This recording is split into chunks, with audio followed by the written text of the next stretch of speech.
Wesley here again. So on my last video, I showed you how to check the health status of your battery once you purchase that refurbished machine. So today I want to show you how to check if your Windows is activated. Now, remember when you buy those refurb machines, sellers tell you that it has Windows installed, but they don't tell you if it is activated or not. So you buy the machine, then few days, few months into using it, it start asking for the activation code. So let's check that. So we are going to use a command prompt again, or you can use PowerShell. So whichever you prefer. Let me go with CMD here, or command prompt in this case. Now you're going to run just a simple command here, which is slmgr, then space / then you do an xpr.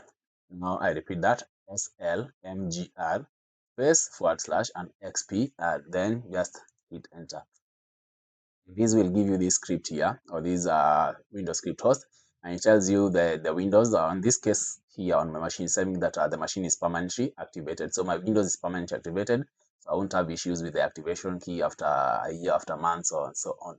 So if your machine is not activated, you'll get here that your Windows is not activated. If you have a few days remaining, it will tell you that you have 10 days remaining, you have 2 months remaining, and all that before your Windows expires. So when you go to do your purchasing your machine, just remember that simple command, slmg r / xpr, to check the activation of your Windows.